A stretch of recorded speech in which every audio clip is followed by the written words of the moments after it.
My learned friend Fernando has answered the question, Dr. Hussein, and it's true. It seems that the more freedoms that are given, or let's just put it this way, the more egalitarian we become in terms of the roles of men to women in society. Egalitarian? You're taking advice from a guy who invests in dating apps but don't get fucked.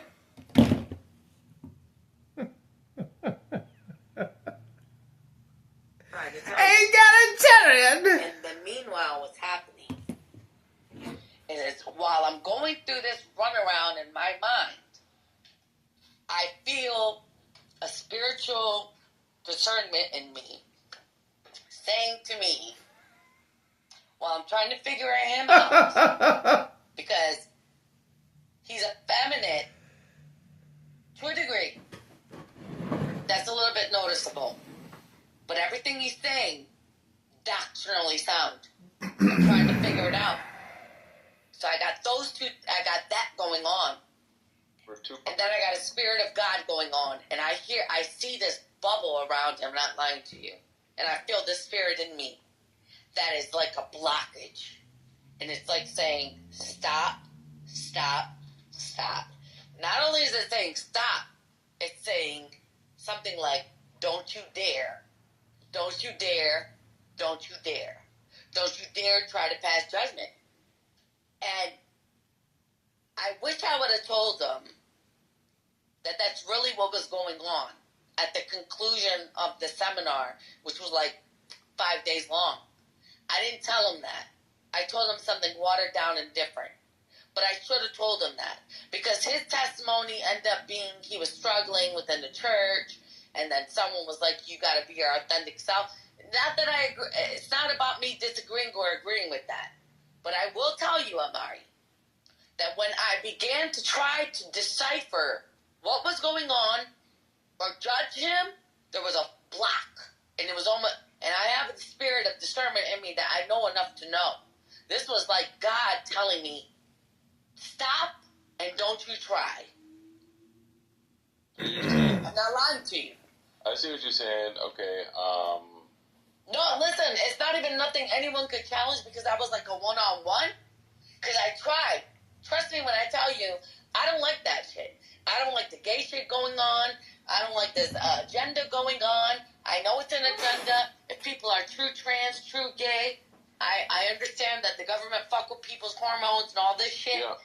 Listen, I got my heart goes out to them. But as far as promoting this shit as a way of life, blase, splee, woo, woo, woo, I don't believe in that just as much as I don't believe in fornication. Yeah. Between a woman and a man. What is fornication? I'm trying. Okay. Adam, Adrian, I'm bringing you up. A man and a woman. Yeah. No fucking difference. I'll tell you the truth. There's no difference to me. If a man and a woman are sinning sexually, is no different to me than a man and a man. I get what you're saying, and I feel like I've been in times where I have been sinning sexually for a while. I've had, like, it wasn't my girlfriend or whatever, I guess not even my girl, like, I've just been in these moments, and I'm already trying to bring Adrian up, because I did, and it's not letting me happen. He's up now. Okay, cool. Yeah, there's no difference, dude. Sin is sin. You know that from the cross. If you're a Christian, you can't sit here and say, there's degrees to sin. And then there's Christians that say that shit. Well, no. The Christ on the cross and his bloodshed covered all that shit.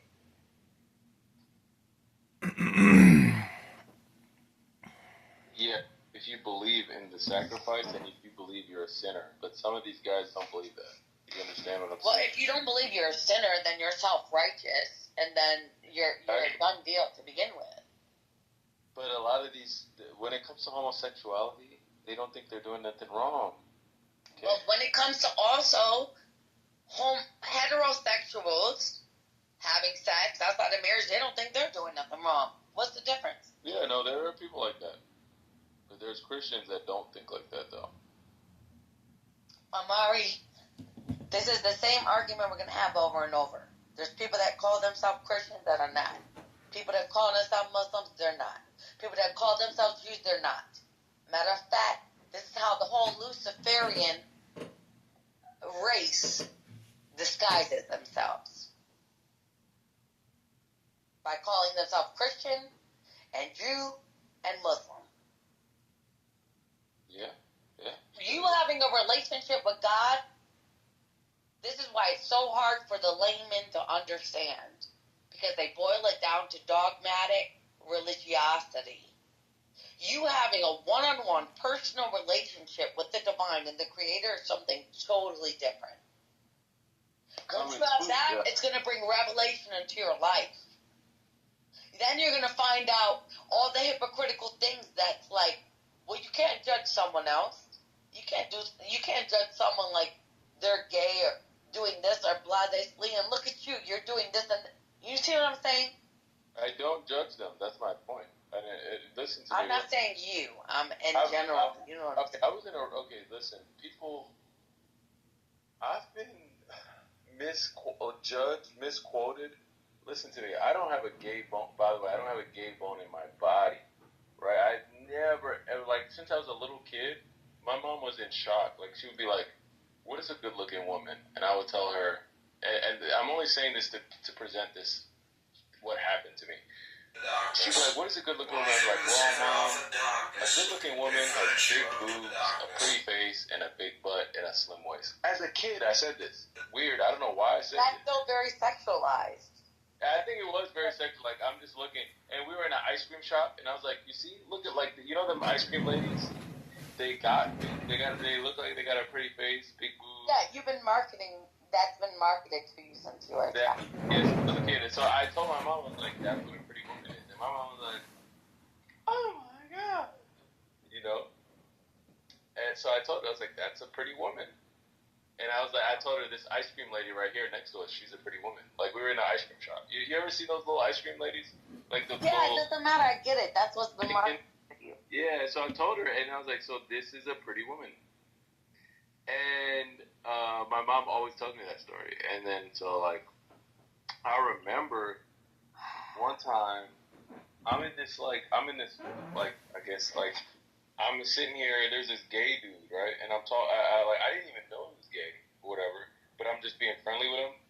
And then people are like, oh, so you got friends, you're like, I was in high school. It only lasted a little bit, but like, yeah, so you're gay because you're friends with this gay dude? I'm like, I didn't even know he's gay. But then, I wanted, like, in my heart, I felt bad. I wanted to run away from this guy because I didn't want to be associated with gay. Yeah, see, that's what you were taught. Adrian. What's up, Adrian? And everybody's like, oh, he's gay. Why are you hanging out with him? And I'm like, I'm not gay. So maybe I shouldn't even be his friend no more. I was like thinking that. I was like, you know, and it was like a fear. Like, I don't want people to think I'm gay. Does that make sense? It does.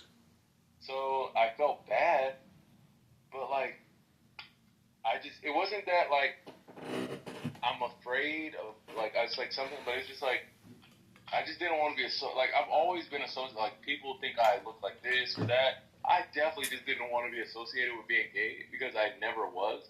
And I didn't want, and my number one, I don't want women thinking I'm gay because I like women. So I was like, oh, maybe I should just never hang out with this guy because I don't want to be associated with this. That's what I was thinking in my head. Yeah, that's vulnerable. I felt vulnerable. Like, I felt bad. It wasn't that I didn't like him. I was trying to, like, I was like, hold on, you guys, because I talked to this, you guys think I'm... My philosopher, I had a philosophy teacher in community college, and Adrian, I'm about to give you a space right after I say this. This before I knew what I knew. Rainbow now. repeat. So, in my limited knowledge at 18, 19, I'm in a philosophy class, and I know this guy's a brain. He's reminding me of my dad who just died, but he's offending a lot of the class, right?